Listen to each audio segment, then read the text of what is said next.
Yeah. Oh no!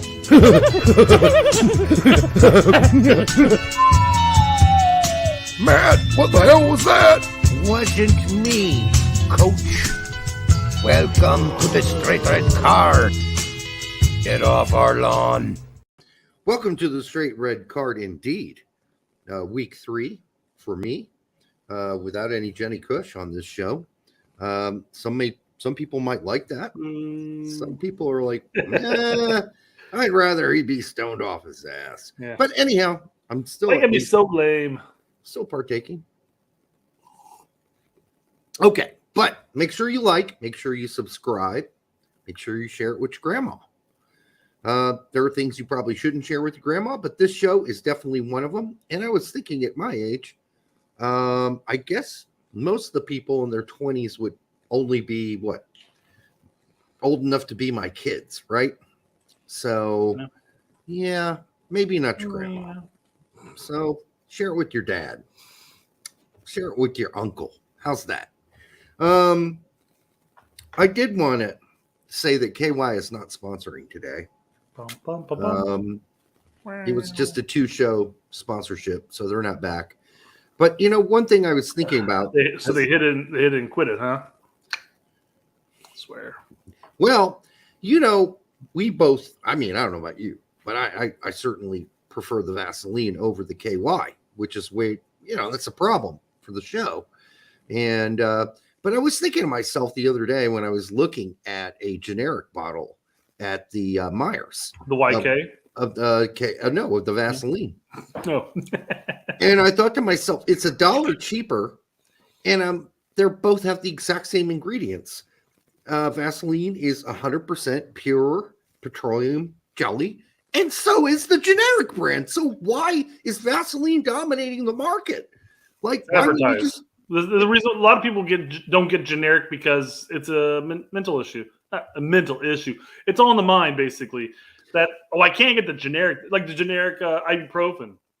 Yeah, it has the medical it's term exactly for it, the exact same thing because it's free and the patent is up. So yep. Well, I don't buy anything but generic ibuprofen because I just think that's ridiculous. Save the monies. And I'm gonna have to say that I don't understand why anybody would actually buy the brand Vaseline. In fact, I have this older generic brand here, and it says compares to Vaseline. No shit. How about it should say is exactly like Vaseline? It's 100% petroleum jelly. That's it. Same ingredients. It's the Band-Aid and Kleenex argument all over again, is what it is. Are there fruit flies in this? Is there sand that I don't know about? That's texture to it all when you're doing it. I mean, what's in here that's so different that I don't want to use this and spend an extra $1? And because it's not going to be any higher quality, it's still 100% petroleum jelly. All right. Anyhow, soccer show ever. I swear to God. Something to keep in mind when next time you go to the store. Yeah. If it's the exact same product, just save yourself $1. I mean, not all generics are equal, quite frankly. Because you look at the Kroger brand, and the Kroger is isolated. I don't know if it's just isolated to our neck of the woods of the America, but the Kroger brand macaroni and cheese is absolute garbage. Well, yeah, of course it is because it's not the same. What that cheese powder they put in there? Cheese powder. That's although it is partially a chemical product, macaroni and cheese. It is, in the end, it is Kraft's. It's their recipe, right? Yeah. So they're not handing it over to any generic motherfucker because that's an actual product that you're going to put in your mouth that's going to taste like something. Vaseline, you're just rubbing on your dick or whatever else you're putting on. It's going to work the same. They put on their lips. I believe it's called a white petroleum skin protectant. I don't see a lot of people walking around with Vaseline as a skin protectant. Fuck no. So I think it has other uses. All right. The turn in the background says, welcome to the Straight Red Card. Or he has an exclamation mark there. So I got to go, welcome to the Straight Red Card. Yeah. It's my wife and me's 8th anniversary. Oh, God, who's she banging now? To celebrate, She gave 8 men Cleveland Steamers. That's so gross. Reyna is back too. He didn't score on my mom. My wife did flick the bean to him. What does Sorry, that man, mean? your lady for your special lady friend there, man. She really gets around. What does that mean? My wife did flick the bean to him. What does that mean? It's masturbating. It's masturbating. Think of the clitoris. Oh, flick the bean to him. Oh, she masturbated while he played. Yeah. I don't think I've ever heard the term flick the bean. In all of your travels, Gulliver, you've never seen this? I've never heard that before. Call me ignorant. Wow. I meant mostly because I'm just. The nerd goes, "Hey, Derek, read my intro so I can get back to my real account." You know, I'm going to turn on the comments now. Here we go, so I can be distracted for the rest of the show. In the end, it's all delicious, Alan Weinstein says. Vaseline? I don't think so. Maybe there's flavor to Vaseline. You never know. Hey, by the way, Al, thanks for hooking us up with Stephen Griffith, who is currently traveling abroad. And so we will have our special guest on whenever he's back from traveling abroad. We'll work that out with him. But Al, thank you for connecting us. Appreciate that, man. What? Has this dude ever done sex? Me? Unless the mailman fucked my wife, I guess, my ex-wife. I guess maybe not. You could say I didn't. I also I was talking with somebody today who said that they were making some comparisons. Number one, we were talking about historical figures, and she said that, yeah, 2 of the worst people or 3 of the worst people were Stalin, Hitler, and Napoleon. I'm like, what the fuck? How did you just lump Napoleon in with Stalin and Hitler?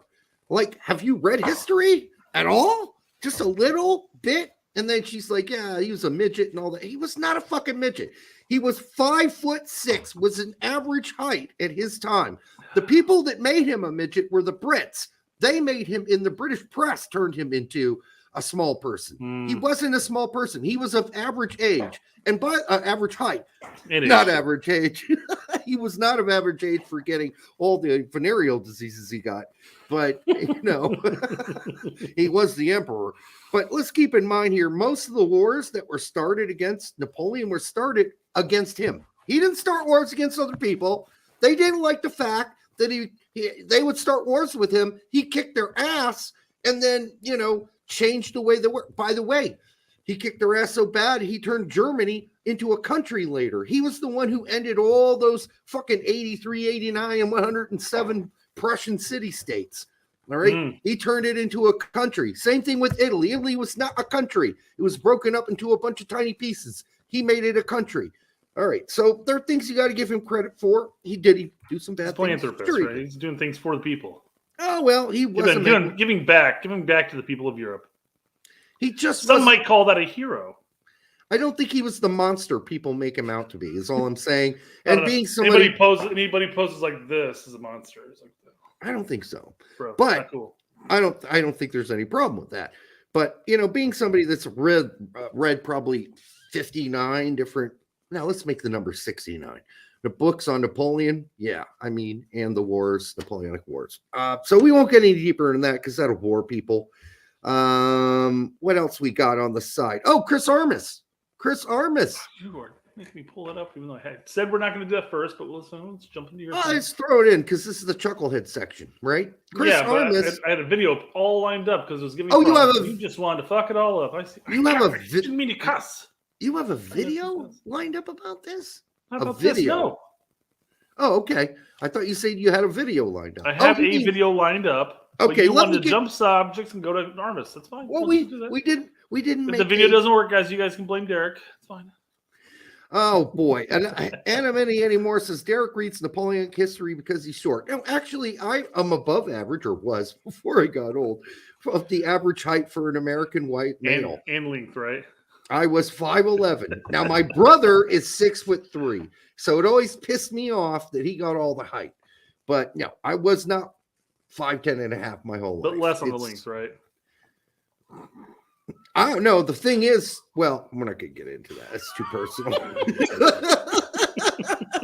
Let's just say I was blessed. All right. So Mike D comes out today. Derek goes, tell me when to stop, right? Tell me when. You're going the wrong directions. All right. So Chris Armas was let go by Mike D today. And this is like Victor Orta didn't see it coming. So now he's going to have to deal with this. And then you had all the Leeds fans saying, oh, well, let him tend the garden or something. At least give him something to do. Because he's not being fired. He's just not going to be on Mike D's staff at Leeds.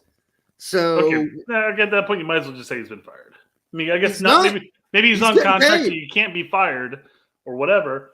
But I ended up saying, I go, as much as I liked Armas as a player in Chicago, his list of friends in Europe who can give me a gig is quickly running out. He needs a good USL or MLS Next Pro to get some stability and true experience. Well, something like that. Listen, he could go coach the Leeds U13 girls team or whatever, but give him a job. Give him a job, something for him to do.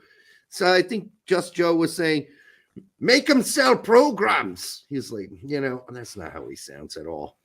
He sounds more like, make the dude sell. No, I can't do Just Joe right now. I just can't do it. If I were stoned, I'd be able to do it, but I can't do it right now. Make the dude sell programs. Something like that is what he said today. Make him sell programs. Well, I don't think he's going to sell programs, Joe, but I think they can find something for him to do, because unless they must not be able to fire him or get rid of him because there's some sort of clause or something. Yeah. And I don't mean Santa Claus. Maybe the thing is maybe maybe his contract basically states that, hey, this amount of time is guaranteed, so they're going to pay him regardless. So you might as well scrub toilets or, as they mentioned, tend the garden or whatever, which is basically mow the lawn. Yeah. Yeah, something like that. I mean, it is an indictment in a way of Jesse and Orta, and it's making Orta look like a real dumbass. I don't think he appreciates that much. But Mike D said today he's got no room for him on the staff. He's brought in his people, and there's no room for him. But then you've only got so many chairs on the sideline. You can't seat everybody. Seriously, come on. He kept everybody else on the staff except for Armas. It was questionable why Armas was even there to begin with. That's true. I don't know why he was there. That's true. Derek has. What does this mean? Derek has the chill of David Goggins. What's that mean? Anybody want to tell me who David Goggins is? Let's look him up. An American runner. An American runner. Ooh. Yeah. I mean, you guys could be spitting images of each other. No shit. Yeah, let me pull it up. Okay. All right, there you go. Wait, what? That doesn't make any sense at all. That's the chill of David Goggins. I've never seen him, so I'll have to look him up. Thank you, Anonymity. We'll check him out. I think that's about. Oh, we do have to bring up. He's not the Brett. I'm the Brett. Have you heard of Favre? Yes, we have. What is okay? We got to at least bring. We got to at least bring this up, Brett. That is Austin getting their ass handed to them by a Haitian team, which has history. Violet is not historically is one of the best clubs in the Caribbean. They have been back in the past, and they've done all right in this era. But still, shouldn't Austin FC hand Violet like a ham and say, eat this shit or you die? Because we should be killing that team. Yeah. We should be absolutely destroying that team. Did you see the third goal too? The own goal? I don't know. It was the most ridiculous thing ever. Like it couldn't have been a better shot if you tried, quite frankly. But it is what it is. But I mean, not only did they do it though. I mean, it's just kind of a Champions League full of upsets. I mean, Atlas ended up losing. I forgot who they played though. Yeah, I didn't write that one down because But yeah, they lost too. I don't care about Mexican People weren't clubs. really expecting that. Yeah, unless an American's playing at it. David Goggins is a psycho. He is never chill. Went through SEAL training 3 times, runs ultra marathons, always screaming and running and setting Guinness records. Well, that is fucking not me, dude. Hunter All says former Navy SEAL and motivational speaker. Yeah, I'm the They guy. lost to Olympia. That's who they lost to. I'm the man with the van by the river, down by the river. That's who I am. All right, I am not that guy. Mick Foley. Chris Farley's character is Mick Foley, right? I don't know. It could be Down in a van, or in a van down by the river. Yeah, that's more like me. All right, so let's start some of the topics, I guess. Right, some of the major topics. Do you want to start with Australia, or do you got a video you No, want to play first? I've got a video that we should have been playing like 10 minutes ago, but you had to interrupt and ruin everything. That's what I do here. Former Liverpool and Fulham and England midfielder Danny Murphy said this person was the angriest player he's ever played with. So Danny Murphy, don't look at the comments either, because I'm sure a lot of people have already seen this. Danny Murphy's played in sort of the mid 2000s, so Roy Keane's got to be on that list somewhere. Be my guess. The other angry dude, the Man City guy would be Joey Barton, because that guy's fucking was insane. And again, don't look at the chat. Just look at yourself. Look at your notes. All right. So, and the other guy, it's got to be, who's the guy from Liverpool beat up his own players with the fucking golf club? Craig Bellamy. Those got to be the 3 most insane dudes to ever fucking play soccer in Danny Murphy's age. Which that's when I really was deep in soccer, by the way. So I know all those players very well. What do we got? All right, so let's listen to it. Did you play with guys at Liverpool or wherever who had to be angry so that you get the best out of them? Well, the 2 obvious superstars I played against who always seemed angry and ready to go was Keane and Roy Keane and Rooney, always on the edge. I wouldn't have picked Rooney. And there is an argument to suggest they wouldn't be able to perform like they did. The one I played with, probably the angriest guy I ever played with, who played the same as he trained, and he was just on the edge the whole time, was an American guy called Clint Dempsey at Fulham. Oh, yeah. Oh! Woo! Player with a wonderful Damn! attitude. Hell but yes! was on the edge the whole time. But he channeled it. Yeah, but he channeled it. Wow. So Roy Keane, but Did you play with guys? Hold up. At Liverpool? No Joey Barton. No Craig Bellamy. Wow. That's pretty intense putting Dempsey up there with Roy Keane. Right. Wow. Represent. That's all. I mean, that's kind of awesome. But he channeled it. So like he was always intense with his training, like you don't have the coach going, and Dempsey was over there slacking off. Practice. I'm talking about practice here. You don't know where I'm from, dog. That or games, dog. Or he could be playing billiards at the local pub, and he'd be that intense all the time. But he's channeling it in the right way. He's not just a dick. After those car commercials, I don't know.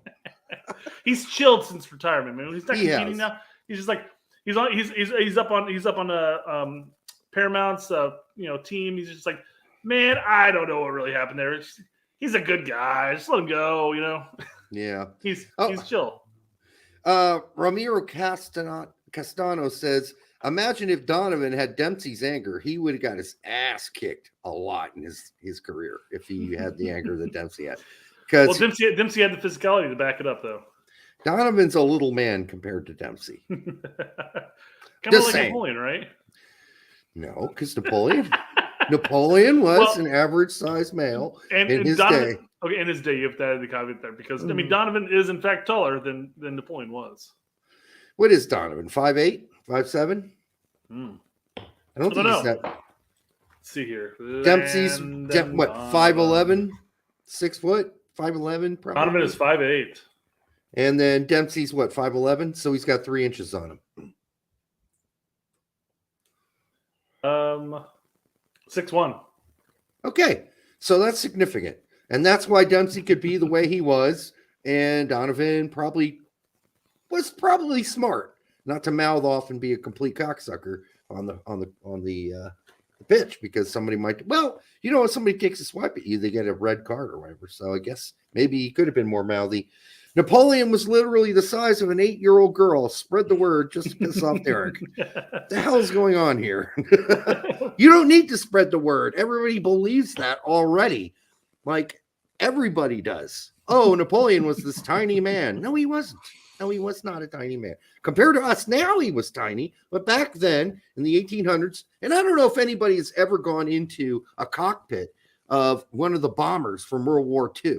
They are built for small men. Men under 5'8", men under 5'7". I have gone in these things. They are not built for 5'11" men. They didn't have the nice steroids and all the meat back in the day. So I mean, I've seen World War II uniforms in museums, and I'm thinking, what are these made for? Fucking middle schoolers? The fuck? But the average height of a male during World War II was like 5'8". That's why. They were such small uniforms. I'm looking at it 5'8". I'm thinking that's a small man. 5'8", 5'9" is small to me. But as Doghouse says, because how tall are you again? 5'11", you said? Well, I was. I'm 5'10" and a half now. I shrunk. Well, I mean, you were saying that 5'8" is a small man. I mean, Doghouse saying, are we saying that 3 inches is a lot now? Tell that to my ex.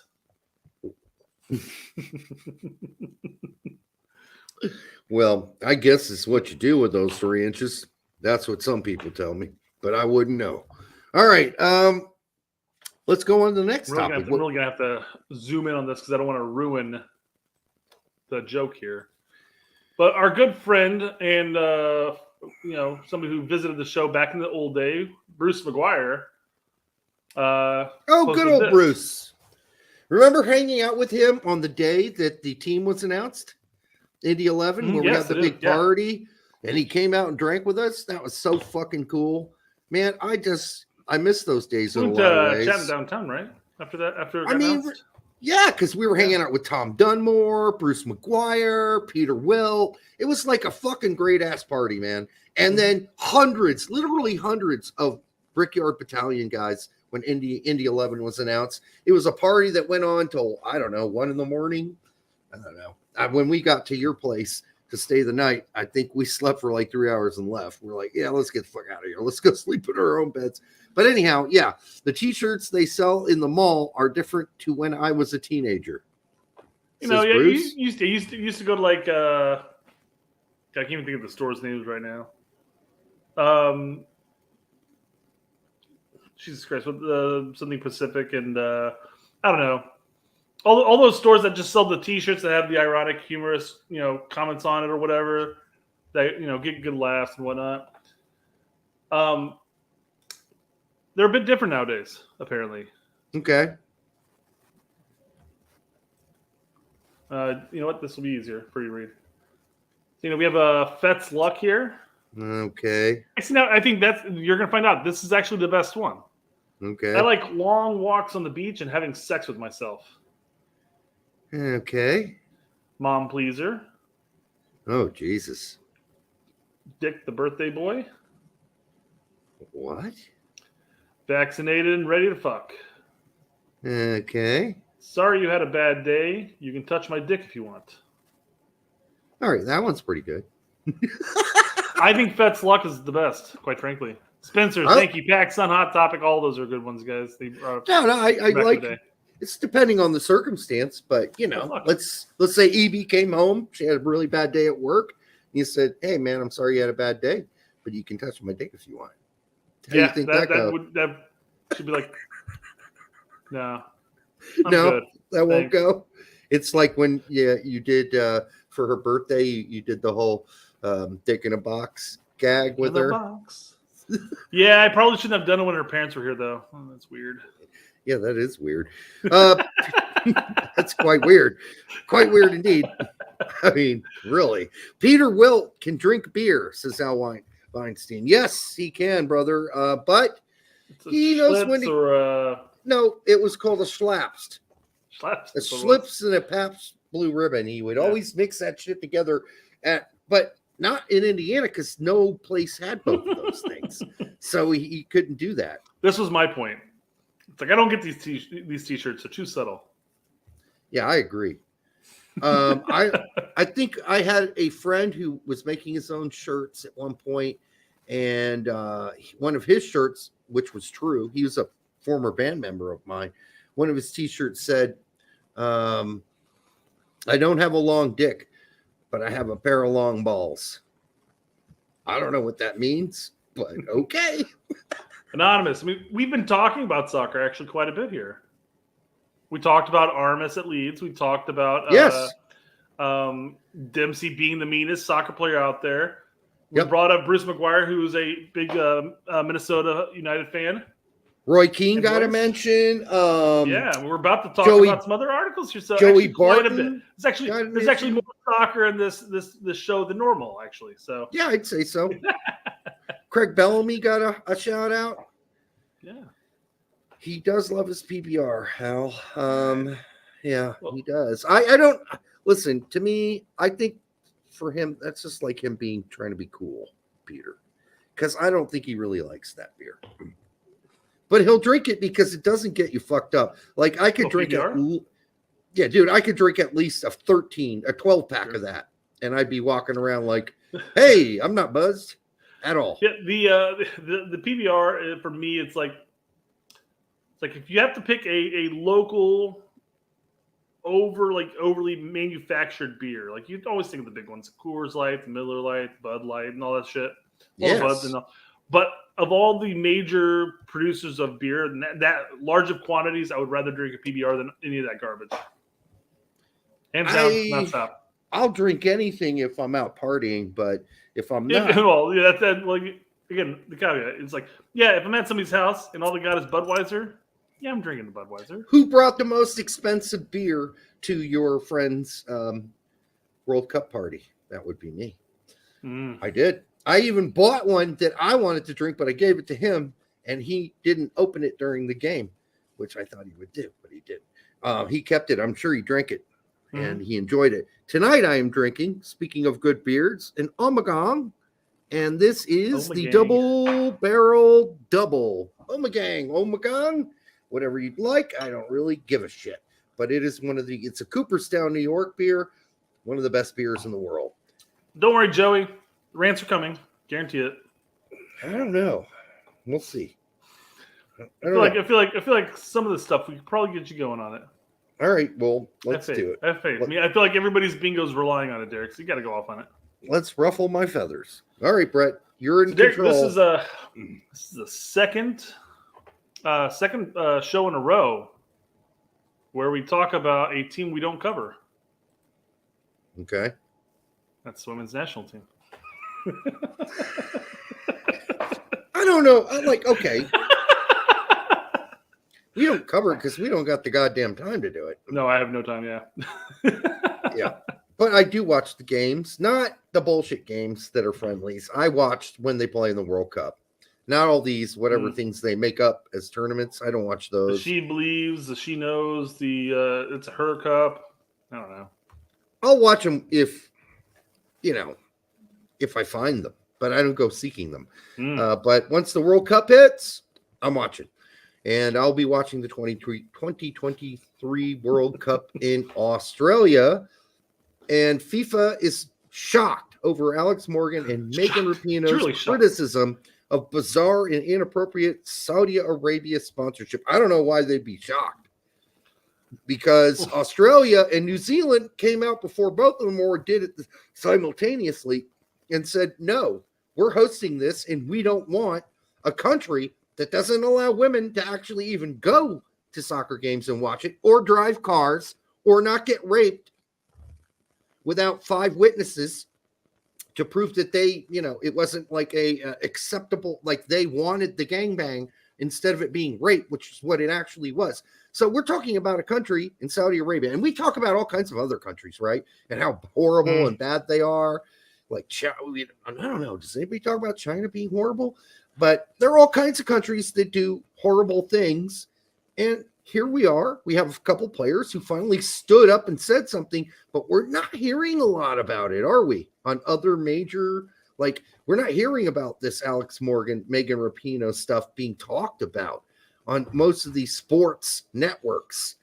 Are we? Kind of shocked by that, quite frankly. No. And you want to know why? Why? Because the Saudis have poured fucking tons of money into all kinds of things in the United States. They have a lot of pull. They have a lot of influence. They drop a lot of dough over here. And they drop a lot of dough all over the world. And nobody wants to lose that dough. And they all want their Matt Doyle? People don't want to lose Matt Doyle? Not Matt Doyle. Some people do want to lose Matt Doyle. So what I'm saying is you're not going to see a lot of mainstream media criticize Saudi Arabia like on the norm. It's just not something they do. So I wonder how much we're going to hear about this, because New Zealand and Australia, I'm going to give them credit for saying, nah, we don't want the Saudis putting on commercials during our World Cup, because they don't represent what I would call freedom for women to operate as they wish, to play, to go to soccer games, to drive cars. I understand there's some reforms coming on that, or there have been lately, but fucking A, it's 2023. We can't just bow down to these people because they have all the oil and just accept these ridiculous shit. Women should have some fucking freedom in every country in the world.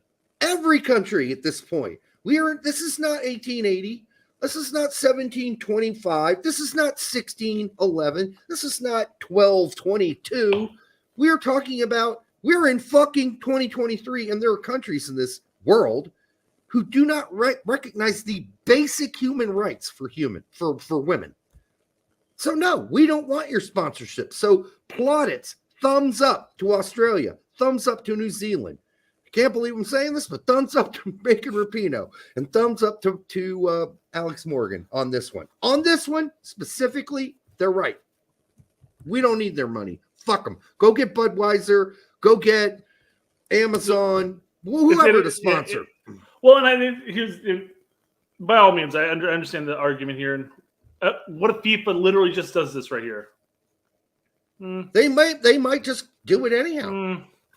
I guess the bigger complaint here, I guess one thing you can mention is like, okay, sure, the argument makes sense, but almost every single sponsor that's sponsoring them has got some issue that you can make an argument for. If it were Amazon, yes, or Apple, any of this shit. I mean, Coca-Cola. You could just go down the list of major companies that Amazon's would likely sponsor. Are Union Busters, Starbucks, Walmart's a piece of crap.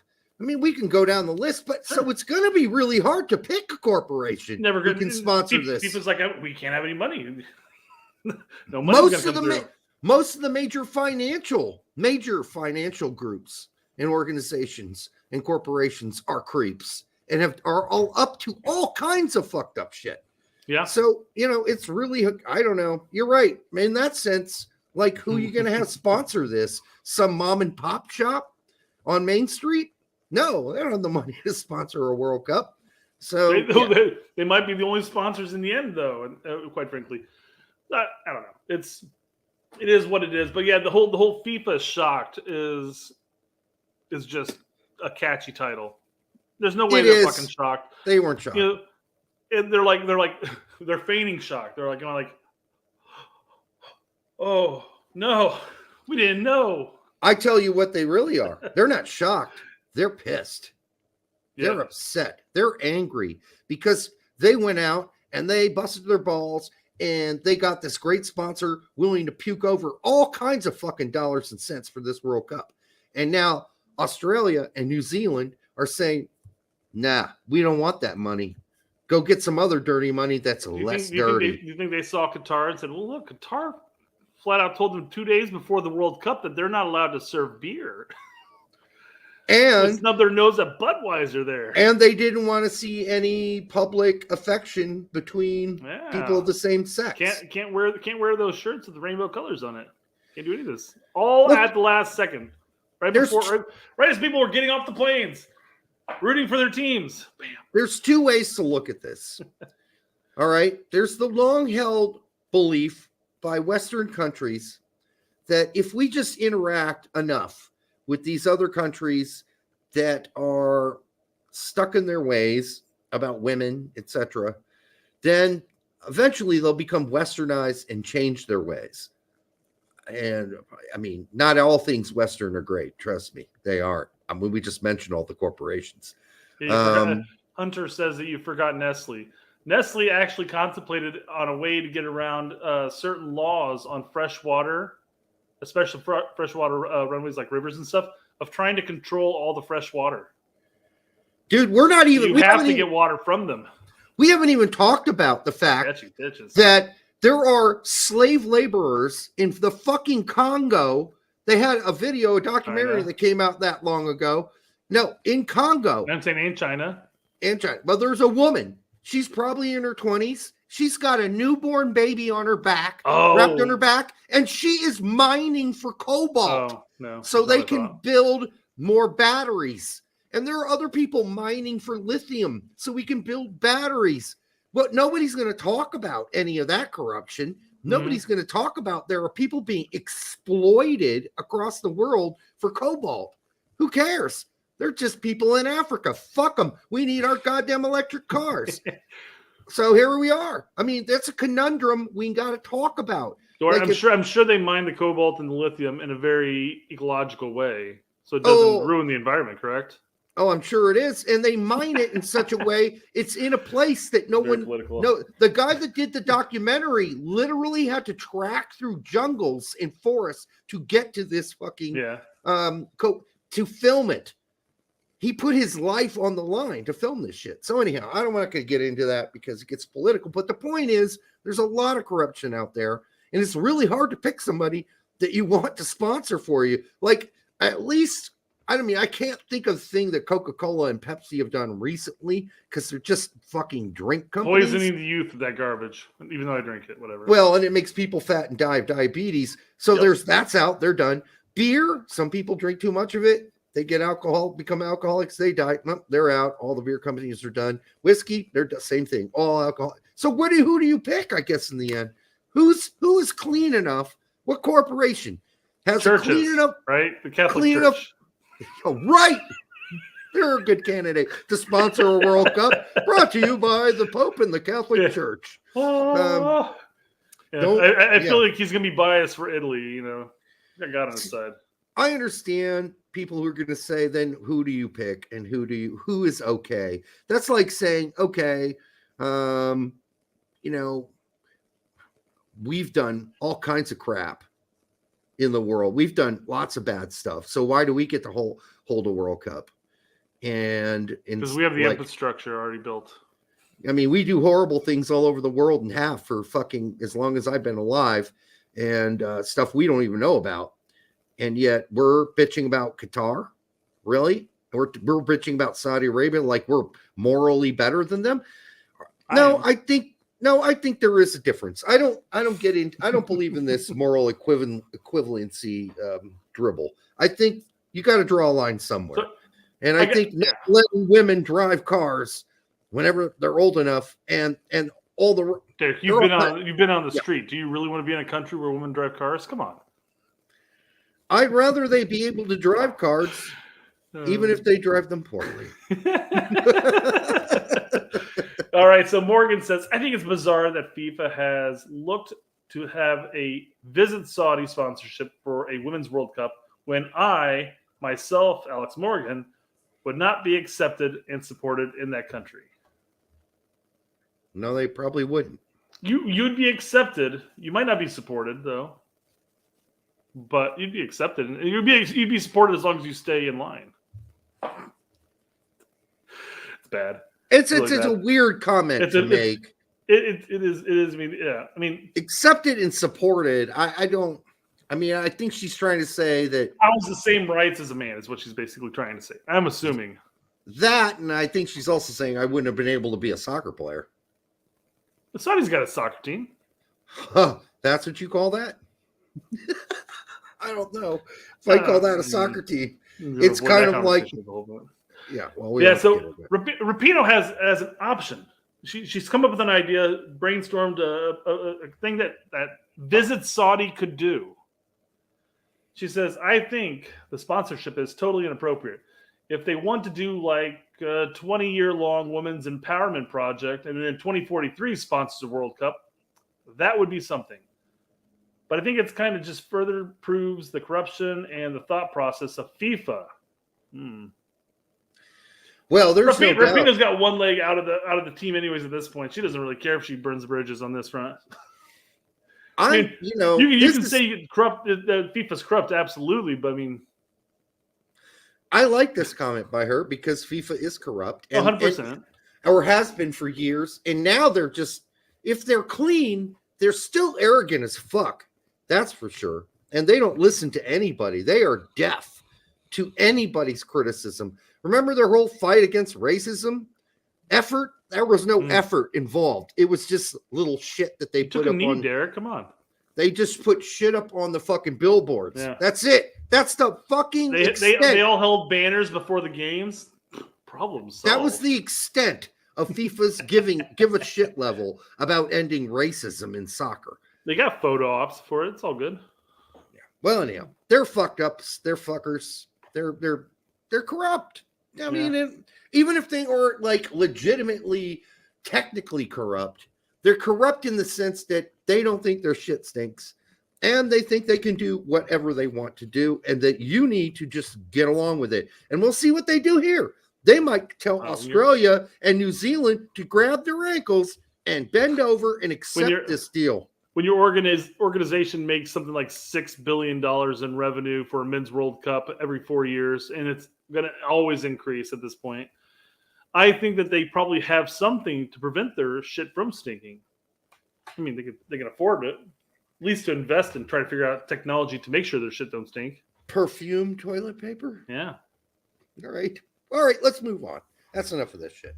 So, Derek, we talked about, I think it was last show or even the show prior, that Gooch was being touted as a candidate for the sporting director for U.S. men's national team. Yeah, and some MLS dude took a jab at him. Took a jab at that idea. They show who was actually responding to here. It was MLS Buzz. MLS Buzz, man. MLS Buzz made a buzz today, too, but we won't get into that. But, yeah, so MLS Buzz says, why is U.S. soccer obsessed with handing out important jobs to underqualified people? We have enough data points to show that being a good front office executive or a manager doesn't require any playing experience. Well, having a U.S. men's national team caps should not matter. But I don't think that that's why Gooch is a candidate. The fact is he's been an exec at a second division team in Belgium. BMR says, they wrote an article about his tweet. Yeah, they did. Goals got to fill that quota, man. They got to get all those articles out there. I guess so. Draw some content, man.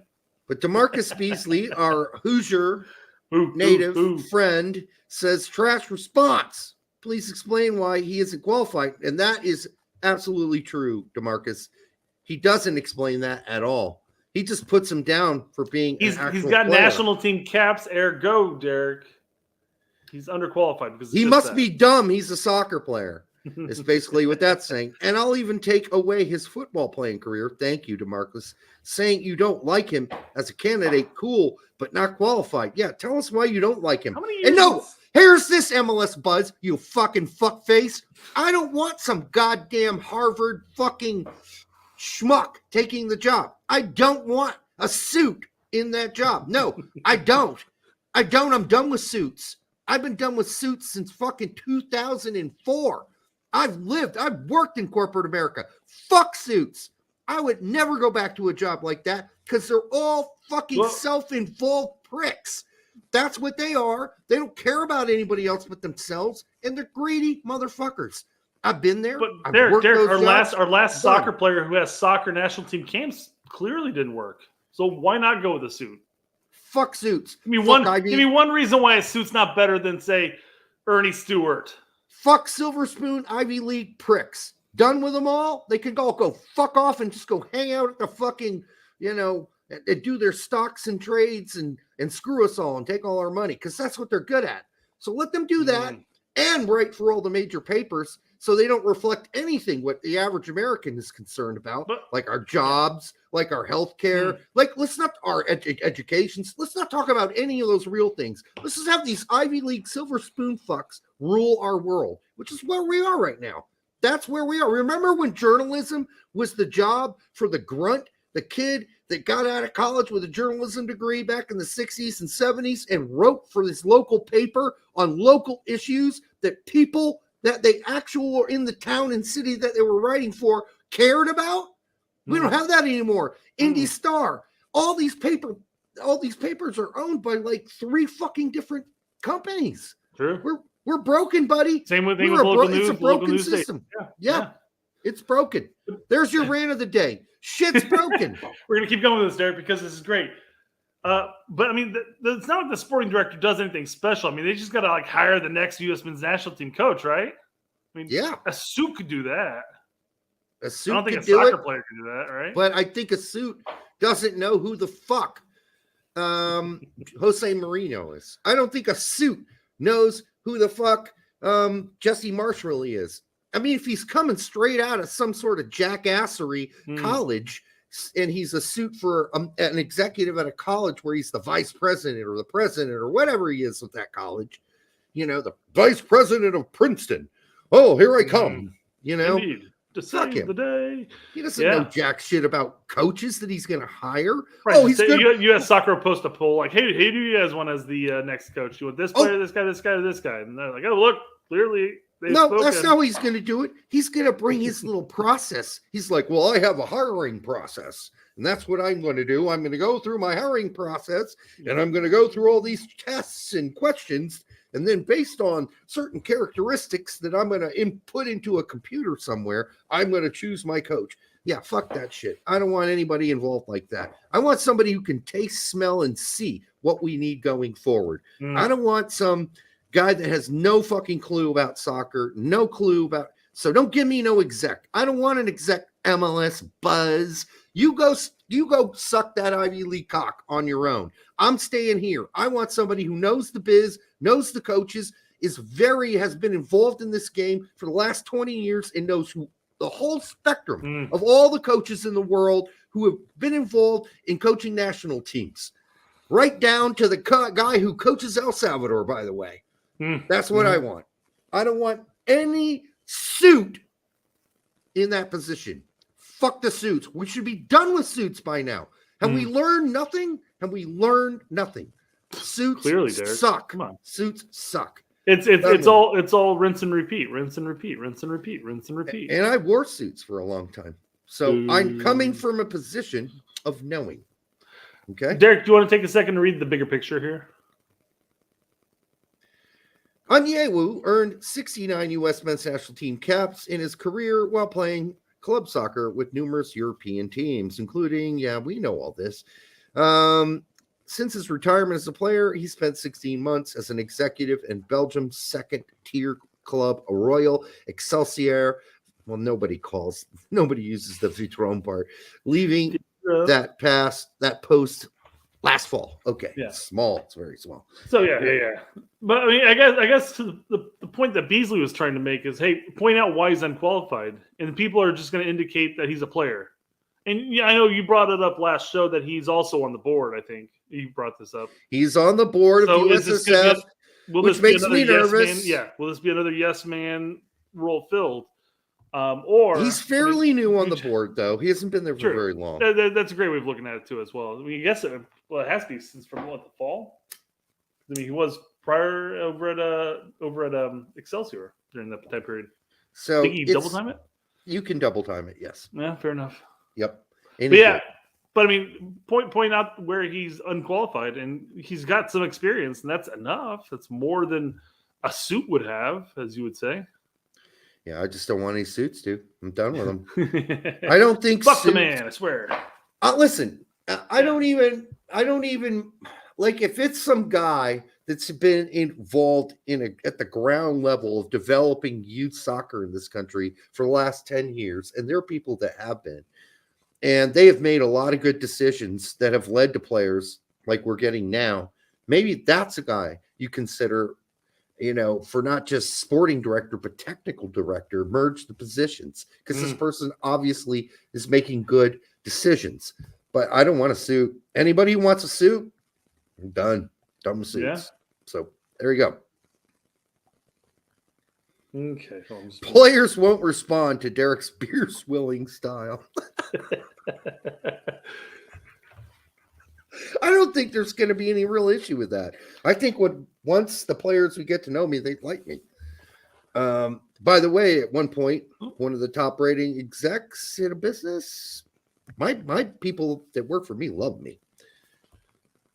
So Derek, did you I'm have real, man? Did you have the picks for the youth national team on our Dropbox? Yeah. I'm not seeing them anywhere. No, they were emailed to you. You downloaded them. Oh fuck! From an email. I'm not gonna find that shit. I'd rather just Google the shit or YouTube or Wiki that shit. Yeah, that's fine. You can do. So let's hit the hardest hitting topic because that's like 8 of my remaining 9 tabs on my Chrome. Let's talk about Dortmund and Chelsea. Okay, there's a topic we're talking about. Yeah, because the let's talk about the game real quick, okay? Because unfortunately I didn't get to watch the game. do I've seen the highlights. I've seen every touch by Gio, and I feel like that kind of warrants me the ability of participating in this conversation. Yeah, what did the every touch look like to you? Pretty good, actually.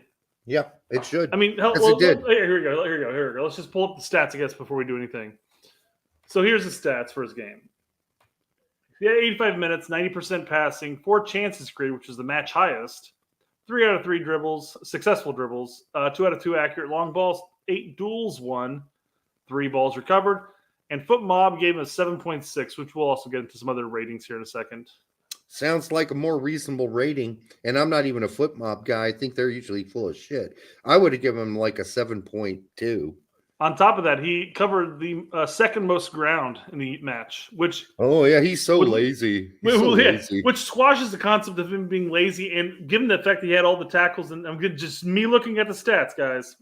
But given that he had that many tackles won, duels won, let me rephrase that, and recoveries and stuff like that, kind of spells out that he's able to play the defensive role if need be. Not super defensive by any means, but he's able to pick up some defensive responsibilities from time to time.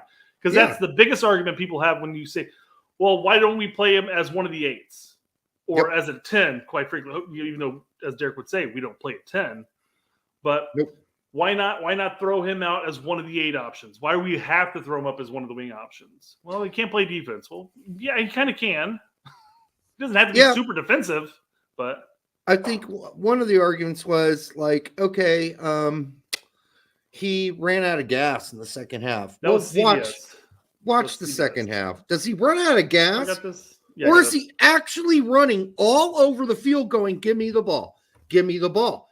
Somebody pass me the ball. Somebody pass me the ball. He's in all the open lanes. No one passes him the ball. The ball always ends up on the other end of the pitch.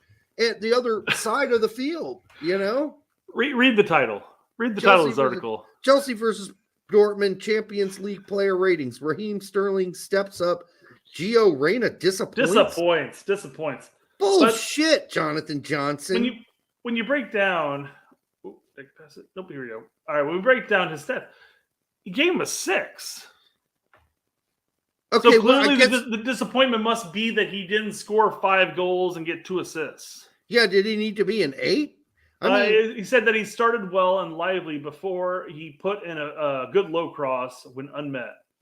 However, he faded as the game went on and looked short of full game fitness. Bullshit. He did not look short of full game fitness. He looked, because he was running like he had free reign in the second half. Very often you'd see him on the left, the middle, the right. He was running all over the pitch going, give me the ball. You could see him going like this with his arms. Right here. I'm right here. They weren't passing him the fucking ball. We'll get to his body motion, his movement, and his way he moves in general in a second, because that's going to come up with when we talk about Derek Ray's tweets here. I did want to bring up a couple other stats just to go over. Here's Foot Mob. We talk about this just to give you an idea of what the rest of Foot Mob gave here. A lot of 7s, some 6s. Obviously, the losing team's going to be less. Yeah, it would be really weird if Chelsea had the higher scores but then lost. It'd be strange. It happens, I guess. But then, yeah, he gave Gio a 7.6. Well, again, with FootMob, it's a conglomerate of people that the ratings get aggregated, correct? I believe so, yes. Yeah. I don't know where they're aggregating them from, but So this score is much more fair than a 5 or Yeah. the 6 that I saw. I won't go into the scores because I didn't watch the game. I only watched the highlights and every touch. So I'm whatever. I don't have enough to go off of that. And here's a guy who hasn't played for a couple games either at all. Last And 3 now- games. Now he's thrown in a game he probably didn't expect to play until the 60th or 75th minute Mm-hmm. because suddenly Brent's out injured and he goes in there in the first half and he's a difference maker. He's creating some opportunities. In the second half, you can't blame him for all of that. He got in the open lanes. Go back and watch the video. He was even dropping back. I saw him playing with the center backs. One of the every touches was him literally collecting the ball from center back. Yeah. As far back as a center back. Mhm. So I mean, take the arguments for it. He's not the most defensive guy in the world. He doesn't have to be. That's not his role with the national team. I'm not saying with Dortmund by any means. Right. With the national team, he doesn't have to be a defensive juggernaut. He has to offer some defensive pressure from time to time, but he has to be the creative outlook moving forward. And it's hard to do that when you're like up in that wing position, But that's neither here nor there. And we'll get to that again once we get to the new coach and find out what's happening. And it's not, hopefully, pray to God, it's not Hudson and go from there. But yeah, No, so it's not gonna be FootMob gave not him gonna be Hudson. 7.6. But No. it's not the 6 that CBS gave him or the 7.6 that FootMob gave him. It's the score that Kicker gave him. But I want you to take a look though at the rest of the scores that Dortmund got when we talk about this. Okay. Okay. So here's now for those who don't know, and I didn't know this until recently, but Kicker's scores go from 1 being the best and 6 being you sucked royal ass. Oh. So getting a low score, a 2-0, a 3, whatever, 3 is average or whatever, but a 1-5, a 2-0, those are like the best you can get. Some of the best scores you can get here. Mm-hmm. So you look at this, like normally you'd be like, oh, geez, that must have been a really bad game for Chelsea, but they have a different scoring system. What crazy fucking German came up with this scoring system? It is Yeah. totally not like any other scoring system in the world. This guy just made up his own fucking We're scoring number system. 1. We're number 1. That's what they did. They stopped at 6. Why stop at 6? It's so random. Is there something about Germans in 6? No, there isn't. I think they hired somebody who's dumb. Strange. So strange. All right, so we're not worried about Chelsea here. The Chelsea talking point. Plus, it got like 5 minutes plus stoppage time. Yeah, it's not 7 really minutes plus 10 stoppage time? minutes. You got Whatever. 8 minutes. 8 Yeah. minutes. Yeah. And the guys, I guess they give him no, that may have been Kovac. Never mind. Sorry. Regardless, so look at the rest of the team here. 5, 4.5, 5, 4.5. Now, Bellingham is a 4.5. yeah, He wasn't that bad. everybody was 4 and higher except for Con, Yeah. and Con. Mayer, however you want to word that. I can't read it, but it looks like Meyer to me. Meyer. I don't know how they pronounce That's it. Meyer. I said Meyer. That's how I would say it here in the States, but who knows? It could be Mayer for all I know. No, it is Meyer. And You're correct. somebody's saying it's Chan, not Con. Yeah, you can say that too. Yes. But yeah, What's his first name? Mr. Huh? I said Mr. Mr. John. So yeah, Is it Amir? Amir? So Reyna coming in the 5th minute got a 5 as well. If he, List- yeah, he listed is as- Turkish. It's John. So yeah, go ahead, keep going. But yeah, it's Amir. Yeah, Amir Chan. Okay, Amir. is- Emery Chan. Emery Chan. Emery Chan. Yeah. So okay. but yeah, so Reyna got a 5, and alone, just ignoring everybody else's score, looking at that and saying like, "How you got a 5, really?" Because again, for me, having looked at the highlight reel, having looked at just the every touch reel, I didn't necessarily see a 5 there. But maybe something was missed, something wasn't seen there. But then again, everybody got a 4.5 or 5, especially in the attack. They're playing against Chelsea. I understand, like, they didn't have a great game. They didn't score, but they weren't horrendous. It's not like they lost 7-0 like a certain team last week. I mean, these scores are for a 7-0 loss, honestly. So we pulled up this Reyna. article just to reiterate the wide variety of opinions on how this match went. Yeah. We had a 6 saying that Gio looked good, but then he got tired, and then we had one that 7.6. He was the best. Then we had kicker who said just like everybody else, the worst. he sucked donkey balls. And now we have goal coming out saying he shines the brightest for USYNT's contingent. So I mean, I know it was tough. That's the whole point of the thumbnail. Is like, wait a second, wait. Did Gio play good or bad? What happened here? You can't tell based off of what everybody's reporting. John Rex says, but remember, Chelsea is asked this year. And yes, they have been asked this year. That is true. I will give you that.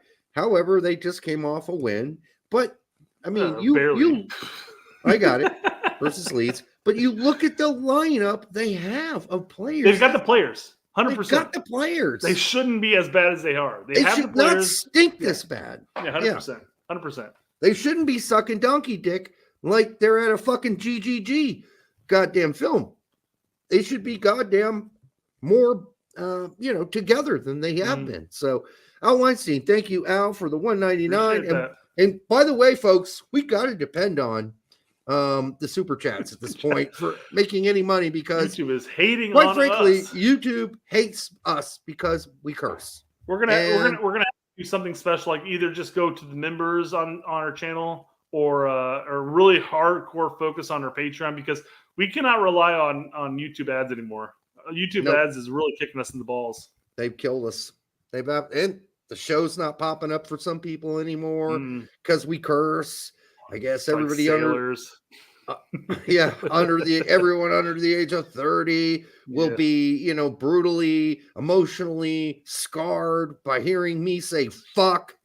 I don't know what's going on. The second PK needs discussion. Yeah, I watched it. Are we talking about the one where the Dortmund players incurred walk over the line? Or whatever, watch over the line. Yeah. Is that what we're talking about? Because I'm assuming yes. They did. I mean, they did. As far as I saw the replay today, it looked like they were over the line when he was kicking the ball. And again, didn't watch, but was it saved and then they called the encroachment and then they scored or something like that? Yep. Then Havertz made the second one. Yeah. Here's ideas: just don't encroach. Now the other question would be: was that really encroaching a penalty happens all the kick? time, and the PKs are given all the time? But no, the real question I guess you might be asking is: was that really a PK? And I don't think it was. I don't think it was. That's my opinion. I think that was bullshit. But I don't know. All right. Al continues in saying that VAR shouldn't have been activated. So again, and you've watched it. Was VAR activated because of the encroachment? I believe so. So he makes a save. Yeah. And then VAR is like, wait a second, players in the box. Yeah. Okay. I mean, I think that's bullshit. That's bullshit. Yeah. Yeah. So Al's got a good point there. I don't know if that's when you activate VAR. I mean, if you're standing on the line, you should be able to tell if somebody went over early. That shouldn't be like, hey, motherfucker, you missed this guy that's taking one step over the line when he's taking the free kick. Okay, well, whatever. That happens all the time, actually, in soccer. Nobody really cares. It's more about the guy that runs like 3 steps or 2 steps over the line, but not a guy encroaching 1 step. BMR clarifies these. Penalty went off the post and Dortmund player cleared it. And it was the guy who went over the line, which is maybe why they reviewed it. I don't know. It was just unfortunate. The whole game was unfortunate. Obviously, I was rooting for Dortmund. But Chelsea played shitty according to Kicker, though. Not Chelsea. I mean, Dortmund played shitty according to Kicker. I thought they didn't play up to their standard. I wouldn't have called it shitty. I would have called it average, because this is a team that hasn't lost a game in this year. and they have been playing very good soccer. And this was not indicative of the way they've been playing. So that in that But way, I guess I would call it disappointing. the big question is, with Brandt getting injured so early, was that the big difference maker? But then again, No. we talk about Gio not being bad.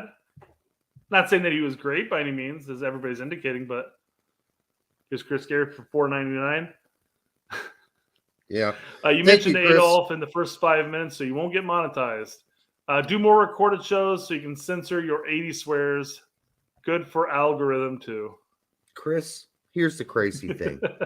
I did mention him, but if those morons at YouTube actually rate Napoleon up there with Adolf, then we're really fucked, right? So yeah, well, And I believe I mentioned Stalin, but I bet you $100,000 he's not one of the bad words. well, Even you can't say though he killed more people, I mean, his own people, than fucking Mr. Adolf did. So, Well, it's a really odd how this is all set up and how it all works. Like, there are guys that do history shows on YouTube, and they're totally fucked.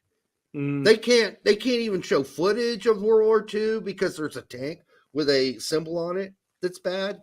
Mm-hmm. Like, you can't do a Or history you just show do it and anymore. you just take the hit and don't get monetized for that show. Well, they all are taking hits. That's Yeah. why you see fewer and fewer history shows about World War II on fucking YouTube. They're dying off. You got Tick, you got a couple other guys that are still trying to hang in there, and they're mostly not surviving on YouTube. They're surviving off their Patreon. Patreons. Absolutely, 100%. And So- yeah, that's where so we're at. On YouTube, and we talked about it during the we didn't talk about it because we avoided talking about it, but the whole beer bug incident, we avoided certain terms. Yeah. Because you get hit. And talking about Adolf in that sense, most everybody who considers themselves a serious YouTuber, which I think we necessarily do by any Well, means, we don't. but most people who take YouTube serious end up using words like Yahtzee instead of the N-words. And then when I say the N-words, I mean the N-words referring to Hitler, not anything else, guys. But so you start phrasing things a little bit different. Like, you don't say kill, like he killed himself, or this guy killed him, or Whoa, yeah. You can't use the S word. Mr. Side? Mr. Side Yes, is what you're saying? Mr. Yeah, you can't Side. say that. You can't use the word. Use certain phrases like, like he Minecraft himself or something like that. You can't just use to the word. avoid- You So- can't use Hey, the word. everybody's probably aware of this Let's shit hold. too. But You can't use the word grape. use grape earlier. What are you talking about? No. Grape with the G off of it. Yeah, I know. I'm pretty sure you used that earlier. Did I? So, oh well. Anyhow, yeah. This is a lost cause. This whole fucking YouTube thing is a lost fucking cause because they've become what they've done. This is an example. What they've done is, at one point there was a guy who exposed himself to all these young women in the town, right? This is going back some town. And they're like, okay, we need to make a law that makes him a what is it called? A registered pedophile, right? Oh, whoa, you can't even use that word. I know you can't. I'm sorry, I just did. And then the laws got so crazy. PDO. The laws got so crazy that if you're a college student taking a pee in the fucking goddamn back alley and you get nabbed by the police for exposing yourself, now you've got to register as a pee. And so that's where what we do is we take the worst person and then we create a law that includes everybody else too who aren't the worst person. So we create a law that's most meant to harm this group, this person, this perv, but it also, unfortunately, also includes anybody else whose penis is out of their fucking pants in public. They're all now have to be registered. I mean, I feel as sex like offenders. if you're behind a dumpster and they stumble upon you, that's their problem, not you. You actively made sure that you were not visible by the public. So thankfully, most judges won't go with that shit, right? But There's I'm using an example. There are other laws that do on a larger scale what I just said. I'm not going into them. I wanted to use a simple one so we could get to the point. But when you start creating laws that are meant to affect like this small population of people, but then it also includes a lot of other people on a peripheral range who don't have the same goals as the pervert, for instance. Then you start hurting a larger group of people and piling them into a category for which they do not belong. And I'm not going to go into the other categories and topics because we don't have all night here. But there are plenty of laws that do that. There was, speaking of exposing oneself, there was just and I got a notification, but I can't find it, of an athlete. I don't know if it was basketball or football, of an athlete that exposed himself at a bar. Yep. And could face up to 2 years of prison time. And I'm thinking to myself, I'm like, you're at a 21 and older location and you expose yourself. Not cool, bro, but 2 years? Really? Are we talking about that as a possibility? Seriously? And keep in mind, Brett and I are just using this as a microcosm example of other laws that do similar things. And what we're doing this is where I saw it. Yeah, there you go. Yeah, we're creating laws for a worst case scenario that now incorporate people who aren't a part of the worst case scenario, but because it's such a generalized law, it now includes everybody who does something even remotely close to it, but with not the same intent at all, with not the same intent. Yeah. So a guy going out and exposing himself to kids coming home from school, that's a problem. But a guy going out to take a piss because he's got to go bad. I don't want to touch what's happening now with that sense. But again, to go into Kyle Walker. Kyle Walker will face a police probe over the video of him drunkenly flashing in a bar. He could be charged with indecent exposure, which, if proven, could carry a maximum sentence of 2 years in prison. He's at a fucking bar. How fucking drunk is Kyle Walker in this video, by the way? Well, pretty drunk. I'm sure quite a few people expose themselves less drunk or more drunk than that, but still. How many people flash their tits at a bar? I'm just saying. He doesn't excuse that's not the point I'm making. It doesn't excuse what he did. I'm just saying, how drunk do you have to be to do this? Really? How dumb there you go. And drunk. Brian's got my point. Who's really hurt by that? Come on. Well, I mean, and then we could get into this. Nobody wants to see that. Oh, no, I'm scarred for life. Come the fuck on. Yeah, well, then we could get into other discussions too. I'm not going to get into about that.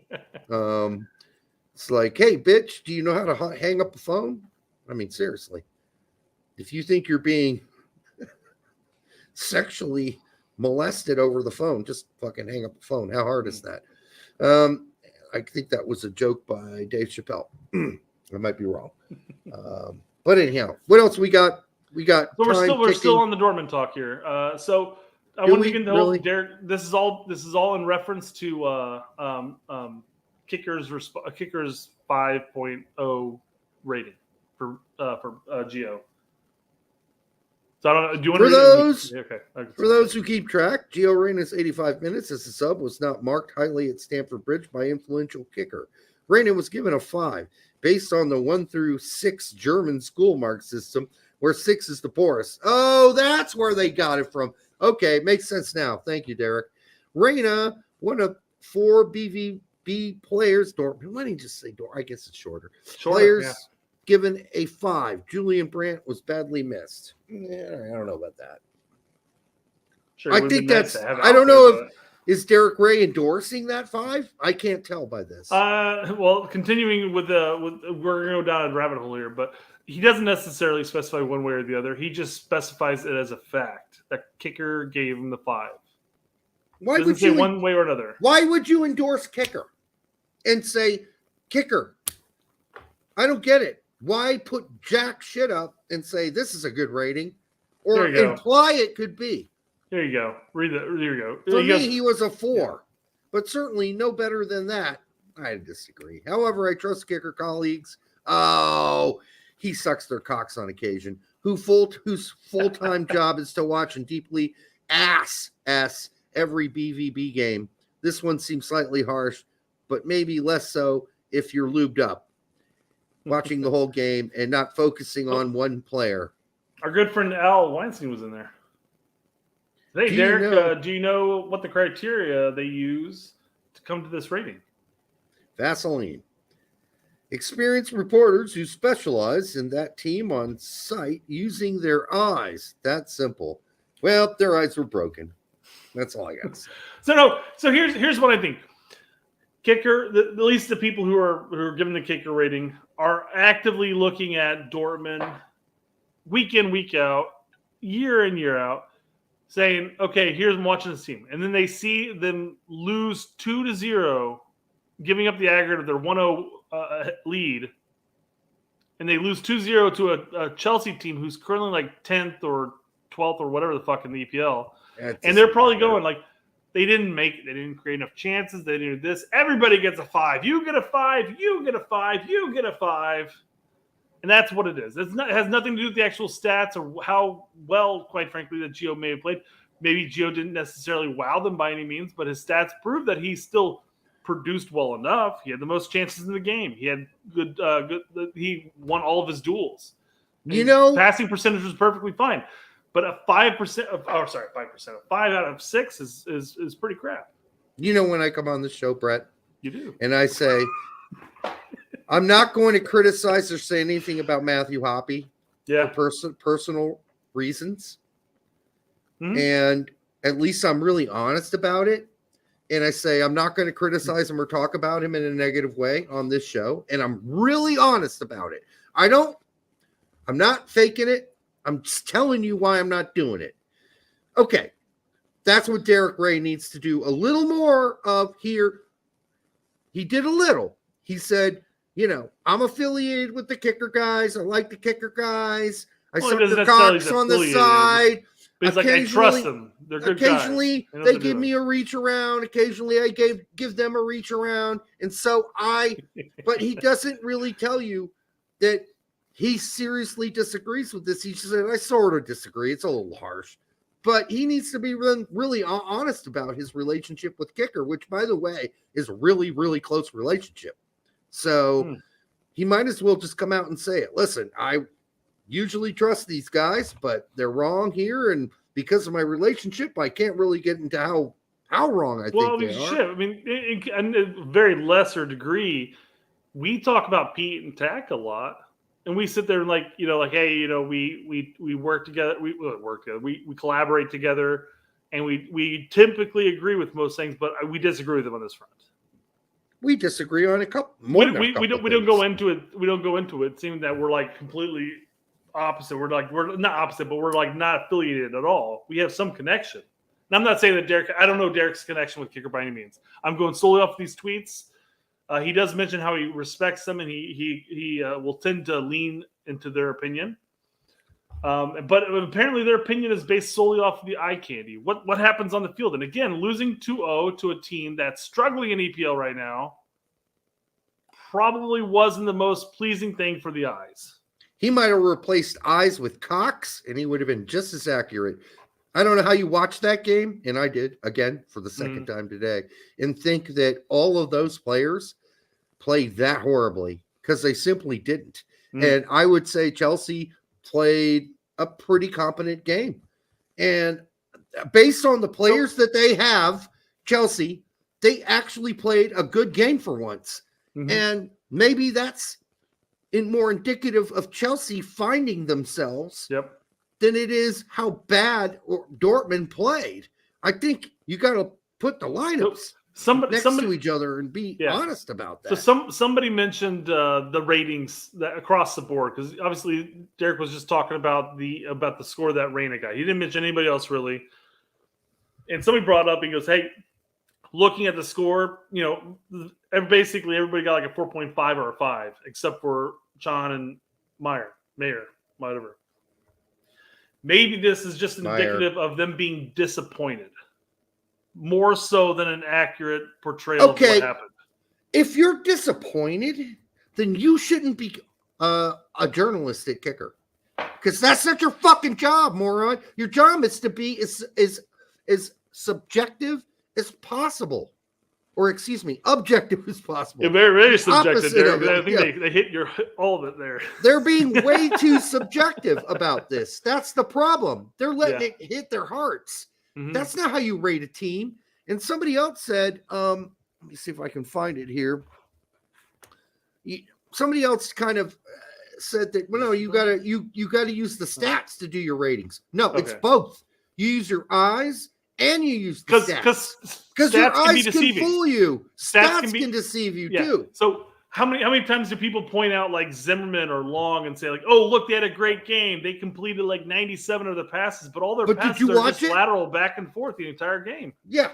But did you watch the game? So you got to watch it and you got to look at the stats. Gotta be both, you can watch a game and not notice that a player is playing really well, and the stats might go, oh, you need to rewatch the game, right? Pronounced Maya, not Meyer. Maya.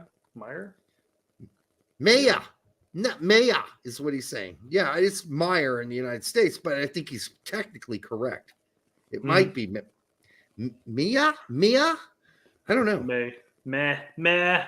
Meh is M-E-H. M-E-H is meh. But not Meyer? Not Meyer? There's nobody that pronounce Meh. it Meyer anymore there? I don't know. Could just be their accents for all we know. Regardless. I don't know. He might But be completely 100% correct, but I've met some people in Germany that are. I've never met an Meyer person, so or I might have, and I just only knew their first name. So Derek does continue, and he expands on his previous content because obviously the post of saying, "Hey, Reyna got a 5." Clearly, I'm gonna side with these guys because that's their shit. That's what they do, and he got some kickback. And he says some pushback from U.S. men's national team fans per the earlier tweet about Reyna's poor kicker rating. Sport 1, like kicker, also gave him a 5, 6 being the worst, if you can. what fucking game are they watching? And felt his body language was off. The local, I don't know how you want to pronounce this, R-U-H-R, Ruhr? It's Ruhr. Oh, there we go. Look at that. Local Ruhr paper was barely better at 4.5, adding he showed why he hadn't been picked recently. It's a river in Germany. This phrase right here was probably the biggest key to why he probably got the 5. It's his body language on the field, probably the hands up in the air, probably just whatever, that type of actions. That's stuff that we usually say about Reyna anyways. But then you got to take into consideration the fact that he still covered about 12 kilometers. He had great stats through the game. There's no reason why he should have gotten a 5. Wow. Body language. I just didn't see it today. Worst Queen song ever, by the way. I did not see any issues with his body language. I think that's ridiculous. He's got like, how fucking tender are these people? Like, they're looking for his body language, but they're not fucking watching him play the game. He was fantastic in the first half. You can't give a guy that plays that well in the first half a 5, or excuse me, they're using the German grading system. A 5. That's just so fucking ridiculous. I'm sorry. I mean, the fact that Derek Ray is having to come on, up in the air. Come on. Derek Ray is coming on here and he's having to justify what's being said. That's all you got to do. That's all you got to say. This is not working. I'm sorry. That's not a 5 on a scale where 1's really great. It's not. A 5 is garbage score. That's a garbage score, and he did not play a garbage game. Oh. So Al Weinstein for $1.90 says the body language calling ball to feet might be it, where basically he's like, hey, give it to my foot. I'm guessing that's what he's referring to here. Like, down here. But everybody does that shit. I mean, if you're okay, let's be honest about Reyna's. Play it here. Reyna's got free reign a lot in this system. And so you'll see him on the left, then you see him in the middle, and then you see him out right, then you see him back in the middle, then you see him all the way back with the center backs. He's got free reign. So when he's in an open lane, he says, yes, pass me the ball. He wants the player to know he wants the ball. I don't want to chase that shit. It worked really well in the first half, by the way. Yeah. People were passing him the ball. The second half, the ball was always like he'd go over to the right, and then they'd switch the ball to the left. And he'd be like, oh, fuck. Now I got to run all the way back. Let's make this run all the way over here for nothing. But look at the way he ran most of the game. Go check out the second half. Wherever he was always offering himself to a player. Like, if you get in trouble, I'm here for you. If you get in trouble going down the wing, I'm right behind you. You can pass it back to me. Now, one thing I will say against him, sometimes that turned into a clusterfuck where he was an extra player that was unnecessary because there's already a player in the position willing to provide that pass, and he was just an extra guy on the wing that was unnecessary at the time. But these scores are ridiculously dumb. Well, Derek, fives and do you want to cover the rest of Derek's? I don't know if I can stand any more Derek Ray right now, even though he spells his name correctly and he's a good guy in general. No, he's a good guy. I like him. I like just Derek. can't. I think he's trying to justify. That's the thing, and he this does to a just fault. he continues to. I'm going to read this next one, at least. Go Because on for this feed, focus on how things are perceived, reported from the German angle. To those who felt he played really well, that's a valid opinion. But remember, the people who mark players at Kicker, Sports One, etc., are Dortmund specialists and not viewing through the prism of one U.S. men's national team player. Dude, I just said there were a lot of players on Dortmund that got way lower grades. I'm not just talking about Reyna. I'm talking about the whole fucking team. They got lower grades than they should have gotten. So fuck Kicker in the asshole. They're just wrong about this game. They are so pro Dortmund.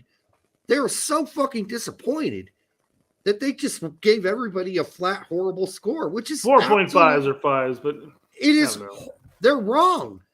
This was a Chelsea team that played well and has been playing well for 2 games in a row. Woo-hoo. And they're bad timing, I guess. Yeah.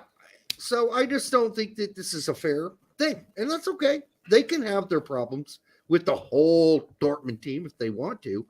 And maybe they're disappointed because they thought they should have got past a Chelsea team, as you said, that is a middling team in the EPL. But let's face it, that's because they've been massively underperforming up until a week ago. Massively underperforming. All right. Oh, God. I feel worn out by this topic. I really do. Well, let's have a little more fun, Derek. Let's talk about some let's just do one. Stuff. Let's do one. Let's pick one. Let's pick a U17. What year and U17 team do you want to pick? Okay. Okay. Let's out of the hat. Guys, I want a U17 team between 2006, let's just say. A World Cup team. Yeah, sure. 2006 and today. Yeah. Let's go 2006, 2018. In the chat, let's hear it. What do you guys want? No, it's got to be older than 2010. U17. We're gonna do 2010. That's fine. Doesn't matter. I mean, the whole point. If you go back beyond 10, I think it's gonna be the same regardless. All right, we see 2013. That's true. We have two 2013s already. Okay, 2013. Let's do that one. U17 World Cup.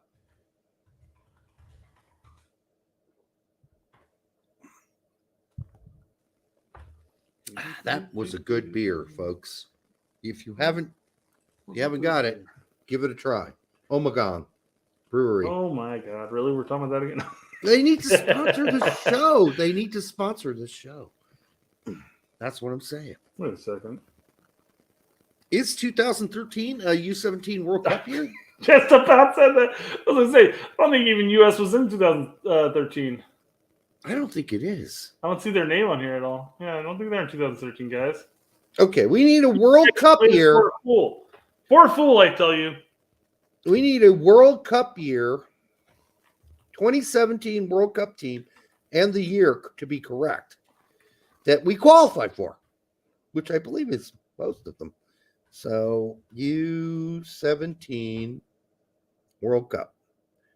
Here we go. Again, 2013. I don't think we're on 2013. I didn't see our names in there at all. We have, let's see here.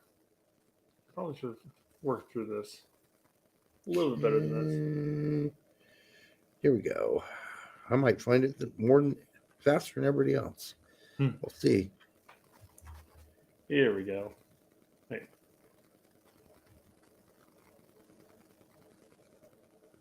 They're every 2 years, so shouldn't be hard to find. 2011. Yes, so 2013. Let me see. Qualified teams. I didn't see this in 2013. Too many people said 2013, so maybe I No, missed it is. We did. We made it. U17 So- FIFA World Cup. Yep.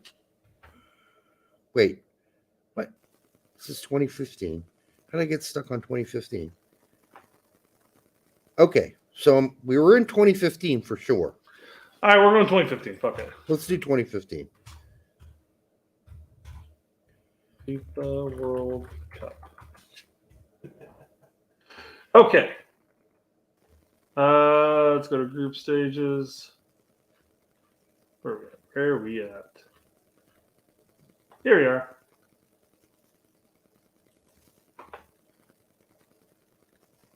What the fuck? No, 2015 was Women's World Cup, Derek. For fuck's Nope. sake. 2014 There was- FIFA World Cup. No. It can't be 14. It can't be 14 either. Fuck. This is the best part of the show, guys. No, you're looking at. You're on Wiki, aren't you? I am. That's why it's fucking you in the asshole. You need to just go to 2017. FIFA U17 World Cup. That's it. Look, search. Then go backwards in years because they're going to give you the most recent one. And look for the 2017 FIFA U17 World Cup. If you go forward and backwards, you will find it. Yeah, this is ridiculous how difficult this is to navigate. I'm going through it now. And we were in the 2015 U17 World Cup as well. Okay.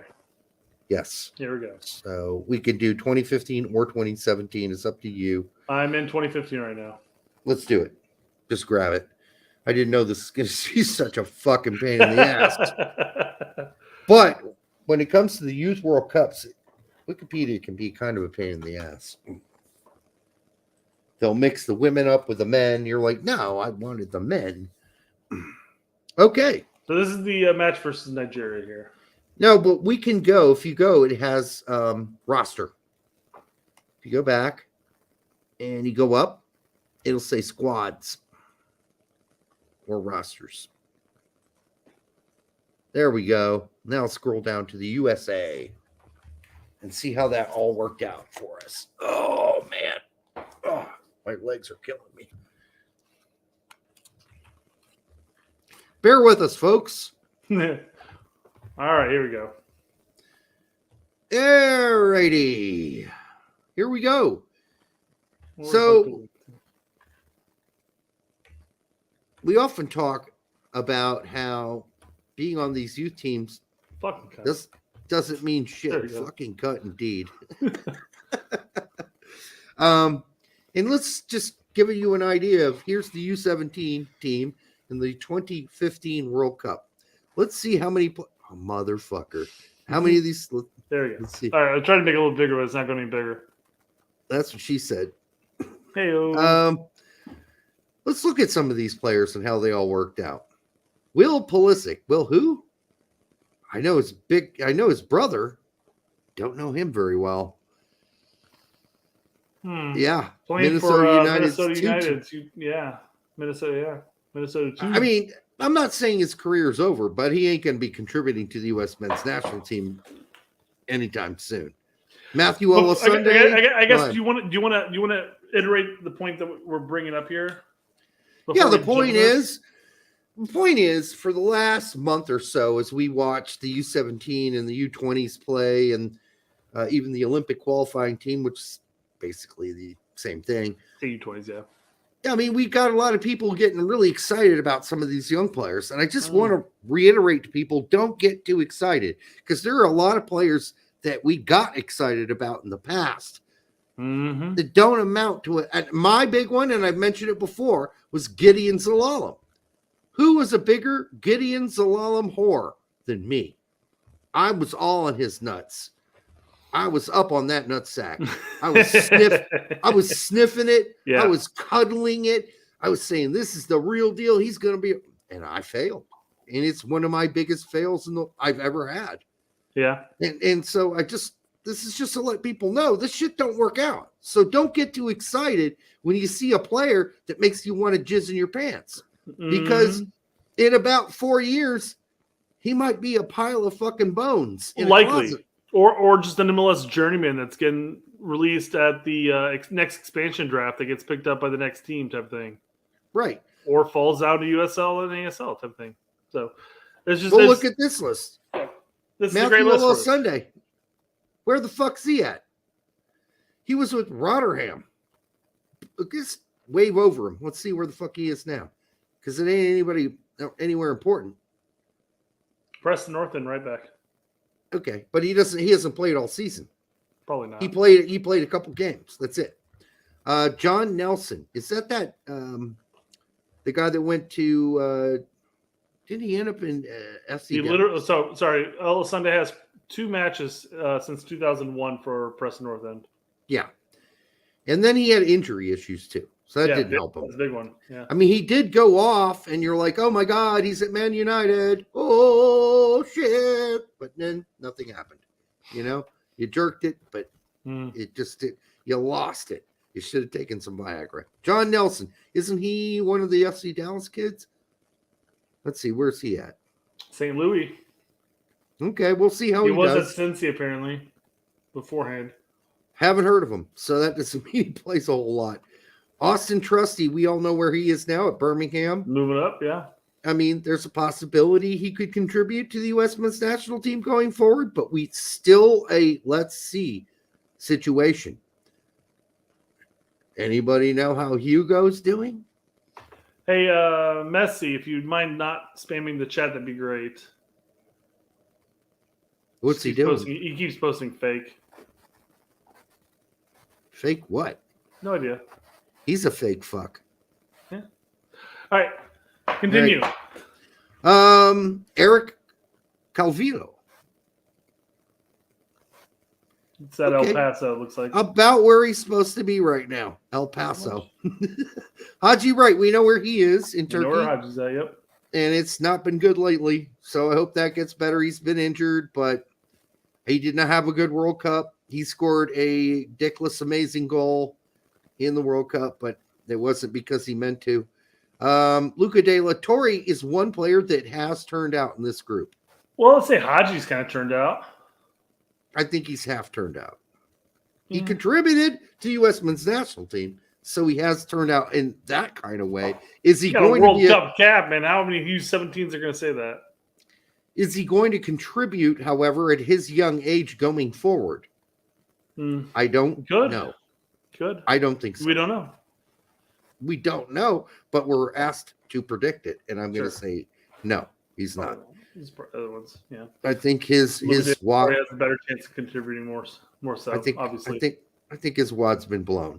Yeah. Luca De La Torre, great, getting better for Celta Vigo. I think that's just going to continue to develop. Joe Gallardo, I remember when he Monterrey, and then now he's playing for USL for Omaha. Yeah, yep. I remember when he was a thing. Well, we all know the Pulisic story, so that one's not necessary. So we've got 2 players, Luca De La Torre and Pulisic so far, that we think out of this U17 group are going to probably be 99% going to be contributing going forward, right? Man, yeah. Joshua Perez moved to the El Salvador. Man. Massive hype around Perez. Oh my God, it was huge. Oh man, and he now plays for El Salvador. You heard all the news like, oh, we have an American playing at Fiorentina. It's great. And now where's he at? El Salvador. He's in Serie C. Yeah, but he plays for El Salvador. He represents El Salvador. You're right. Yeah, sorry. Yeah, so he's done. Yeah. Kevin Silva who? He plays for a developmental academy team at the time, and now he plays for Richmond. The Riverhounds. Didn't you have a whole gag with the whole Riverhounds name? I did. No, it wasn't with them. It was with the Railhawks, I think. Railhawks, yeah. You got to name the team after mode of transportation in an animal. That's what an it was. animal. Yeah. So, yeah, you had to come up with names for teams that were the mix of those 2 things: mode of transportation and then an animal. I think I had like the Pond Otters as a name for a team. He's still Still at San Diego. Looks Still at San Diego, surfing around. All right. Just chilling. Tanner Enjoying. Dietrich has a good German name. An American soccer player who plays as a midfielder. Okay. That means he's got no team. Does he really, though? He's got no team. Got a Danny- West Brom guy here. Remember when this guy was a thing? Everybody's Don't like, oh, remember they his got name. this player at West Brom, man. Well, now he plays for the Oakland Roots. Congratulations. Yeah. Tommy McCabe. Another one. We're like, oh, Another this guy could developmental turn out to academy. be- I still don't remember the name, though. That's another name I don't recognize. Plays Welcome for to Detroit City. Welcome to Detroit. Pierre da Silva. What a good sounding name. But yeah, Miami he's in the FC. USL too. Oh, look at Tyler that. Adams worked out, so that's three. This is actually We got bad. This is a three. bad year for us for our example here. I know. Three's high.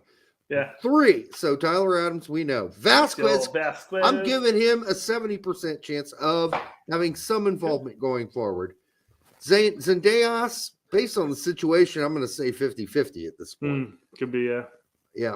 So So but this could be a bad example. This for is what a we're good trying to year. plan. Yeah, this is a good year. Yeah. Yeah. There's at least a minimum 3, yep. potentially 5 of actual players contributing consistently. I think So- it's more potentially like 4, but I mean, listen, you really think Austin Trusty's going to come good? You think he's going to eclipse CCV, Richards? Could he eclipse McKenzie? McKenzie? He can eclipse CPB right Zimmerman Long, at now. least. You know, we got to go with those. Long's gone. He better be gone. He's long gone. Yeah, he better be fucking gone.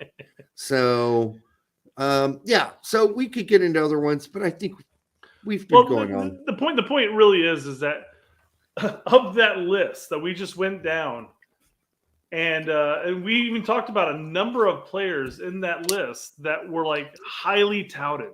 Yeah, Highly touted. Like people were like jizzing in their pants for yeah, press. absolutely. Press Yes. like, oh my god, he's a guy who plays in Italy, he plays in Syria. All right, that's awesome. He's gonna be a start for the national team in a year or two. This is gonna be great. It's projected. Phew. No, not But- quite. The majority of these guys play in USL. And I would expect the same from this year's U17 team for this to follow suit or be close to it. I mean, so all I'm saying is don't do what I did. Don't get all hot and bothered about a player like Zalalem like I did, because it's going to break your heart. I think you need to wait and see. And I didn't wait to wait and see. And that's the problem with Always me learn. You live and with learn. Zalalem. I didn't wait to wait and see. And I needed to. So I Yeah. blew it. And yeah, and that's the thing. We're looking at these, just basically just reiterating what you said, but the U17s, U20s, and we're seeing all these great things. We're like, oh my God, there's so many quality players. Give it a couple of years, and you'll see where everybody falls at that point. Some players simply will not pan out. Some will, and probably actually the ones that will were ones you probably weren't expecting. Or you get a Clint Dempsey out of nowhere who was on no youth teams. No youth teams, yeah. Absolutely Came zero. straight out of college. Bam, Yep. MLS. Going over to That Europe. could still happen. I mean, it's going to be rarer because, the college system was still a thing back when Clint was playing. But it ain't anymore. The players that are good enough to play in USL and MLS and maybe in Europe someday, in their future, aren't going to college anymore, playing on college teams. I think many prominent voices in the U.S. soccer community put too much stock in youth tournaments and their effects on the U.S. men's national team down the road. If you ask Pete, the Olympics is vital to getting a bigger audience on the U.S. men's national team. I see. Do you want to take this one at a time, or do you want to go through it? Because it is a thread. Go ahead. I just disagree with Pete on that. So Yeah. I disagree. Nobody watches the Olympics anymore. I think that's about all you need to say there. And the youth tournament success is also overblown. Yes, I agree with Chris completely. I think nobody fucking cares about the Olympics anymore. Absolutely zero. Do you remember the last Olympics, Summer Olympics, and the soccer games? I don't. I don't remember a single one. My last memory of the U.S. or of the Olympic soccer games occurred whenever the U.S. last qualified for it. So that's like How about 12 when years ago. How about when Mexico won the No. gold? Did you watch a single game of that? No, I I didn't. didn't. I didn't watch a single fucking Olympic soccer game. Not a single one. Like, it's not important. To play It's devil's not advocate, important. though, to Pete's point, though, if the U.S. were to get gold, would that put more eyes on the actual men's national team or MLS in general? If players from that team came from MLS. Would No, it draw more attention? not really. Micro, maybe. I'm just But saying the- people stop watching the Olympics in general. Yeah. As far as an audience is concerned, yeah. But the good thing behind the Olympics or the U20s or the U17s is about player development at that point. You're getting players that are going to have opportunities to play more competitive games, and it's going to help their development. But as we pointed out in this show, most of those players end up falling between the cracks and don't pan out to much of anything. The reason it's bigger for the women in the Olympics is because they don't have like It's not all a youth these... program. It's not a youth program at that point. No, and it's not a youth program, number one. And number two, it's like there's not really like a Champions League for women's games that people watch, right? So the Olympics is a huge thing. Like, nobody cares about Concacaf women's qualifying. So it's They the don't Olympics. have to qualify. Like, they have two big tournaments, the Olympics and the World Cup. That's it. That's all She they believes got. cup. Come on. They don't have Nations Pretty big deal. League. They don't have Gold I Cup. wish we didn't have Nations League. I know. Well, let's not throw that as if that's a major accomplishment for the men's team. I mean, I understand Europe is like, enjoying themselves with the Nations League because the big boys get to play the big boys consistently. Okay, but I get that, Brett, but we got Copa America coming up. We Sure. got Nations I'll take League. that. We got Gold Cup. Fuck Nations League. Gold Cup I will be get cool it. once we start I adding get it, more but- competitive teams in there. Copa's cool. I dig that. But they got the She Believes thing. That's not even a real official tournament. So So US all they versus like England and a couple other of top teams. Spain. so Germany, all they US, really I don't know. have is the Olympics, and nobody really watches that much anymore. I remember 11 years ago, going to work and saying, "Hey, did you guys see what's his face win the 100-meter swimming thing?" And everybody's like, "What?" Yeah, in the Olympics. They're like, "Olympics?" These are all younger people. They're Hmm. like, "Oh, are the Olympics on?" I'm like, "Yeah, the Olympics are on," because I was still watching it like I did, 10 years ago, 20 years ago. The Olympics were important. Nobody gave a fuck. Dempsey played in the U20 World Cup. Good point. Good point, Larry. Our U.S. men's national team historian Larry proved us wrong on that front. Yes, Dempsey did in fact play for the U20s. But he Especially wasn't World like a regular youth player before that for the U.S. men's national. For Definitely wasn't US soccer. U17s, 16s, or 14s. So yeah, I mean U20s was when he came into the fold. So Yeah. So I'm with Chris. I just think, fuck the Olympics at this point. I don't think it's a draw. I don't think it's going to change anybody's minds. And frankly, I really don't give a fuck about changing some twat who only watches the Olympics minds about soccer. Fuck them. yeah, I don't and give a shit. I don't think it's going to necessarily develop and grow the interest in soccer. Quite frankly, No. I think what it will do is it will allow these young players to have more competitive games at an international level. That's the only benefit. That's the only benefit. I don't Mhm. think the TV ratings. I don't think you're going to win over people's minds if you medal in soccer, because nobody's going to watch. The people who are already going to watch it are going to watch it. The people who aren't going to watch it won't give two shits. They'll read it on our headline, going like, U.S. men's or U.S. medaled in soccer. About fucking time. Yeah, if you can get Yeah. past the drivel of all the personal story documentaries they do during the Olympics about every fucking person, Euro whoever- scouting. Euro scouting whoever, and development. Those are the two big things. all the personal documentary stories they do on each individual athlete who ever had a hangnail as a fucking challenge growing up. That's what they do in the Olympics. And after a while, you're like, okay, so the guy lost his left testicle in a snowmobile accident, and yet he's still competing. Oh, goody. What a heartwarming story. He crashed his snowmobile into a tree and crushed his left testicle, which had to be removed. And yet he's still out there competing, where he skis and then he shoots things, and then he skis some more, and then he shoots things, and then he skis some more. Like, people don't even understand a lot of these. Well, and another thing is when the Olympics are going on, I mean, how often do people break down all the gold medals that are coming out? That they're like, actually reading the articles. You read the headlines of all the articles saying like, oh, U.S. has won 45 gold medals. Oh, U.S. has won 65 gold medals. But unless you really dig down and find out who won what, when, and where, I don't know if there are going to be that many articles that say like U.S. won bronze in soccer. Unless you're scouting the soccer sites. You know what the dumbest thing about the Olympics is? That it's a medal count. Like, a gold is just as good as a bronze. Shouldn't a gold be worth 3 points and a silver be worth 2 and a bronze be worth 1? Shouldn't that be how that shit's added up? But it's not. It's a medal count. So you could win by getting 101 bronzes, and you would win the Olympics over the guy that got 58 golds, 20 fucking silvers, and 5 bronzes. You would win the fucking Olympics medal count. Ridiculous. Stupid system. Like, it should be a point system.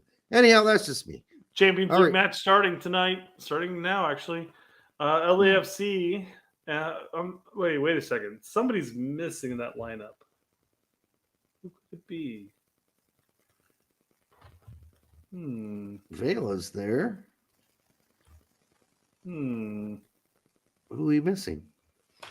Long's on the bench. Well, they're giving a blow. A blow? He hasn't started for them yet. They like Chile. They like Chile. Bring him in at the 60th minute. Chiellini's going to score a goal, and then he gets subbed out. Chiellini. He's like 85 years old, right? Giorgio Chiellini. Yeah. I mean, he scored a goal earlier this season. I got to go watch that game, so therefore we've got to end this show. Hey guys, thank you for hanging on, watching the show with us. I know we fucking bullshitted a little bit tonight, but we do that every night, so you should be used to it. Make sure you like, subscribe, share it with your aunt and uncle. Guess leave your grandma out, because that's not really helping us much. If you can, do a super chat when you can, if you can afford it. If you can't, don't do it. Pay your bills first. Yep. We'll also be Derek and I need to devote some time to get the FIFA thing up and running. But we'll be getting our shows up on our Patreon first to start pumping that up a bit. Pumping it. Yeah, we will. And then they'll come. Obviously, then the games will come out on our YouTube channel. And I don't know if we want to start incorporating like a member stuff as well, where we do a members only show. Yeah, we'll work that out. We'll eventually work into it. We'll work that out in private. Yeah. Until next time. Members only, you got to have that jacket in order to be in that club. Yes, indeed. Until the next time on the Straight Red Card, make sure next time you go to Walmart, buy the cheap fucking Vaseline. Don't buy the generic Vaseline. It's the exact same shit, and there are no fruit flies or anything in it. I've used it. It's the exact same shit. So don't waste money. You can take that $1 and go to your local strip club and use it to pay somebody to get their college education. Do that instead. All right. We'll see you soon. Good night.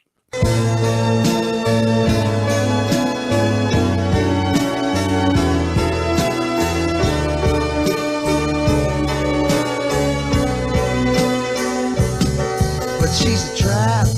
She's an unsung novel. Turn a lap and get your whole world dazzled on the line. Or a phone call with or without wine.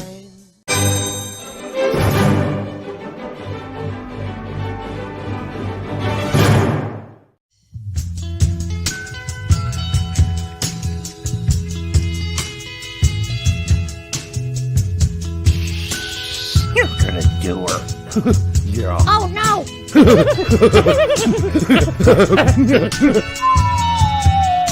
Matt, what the hell?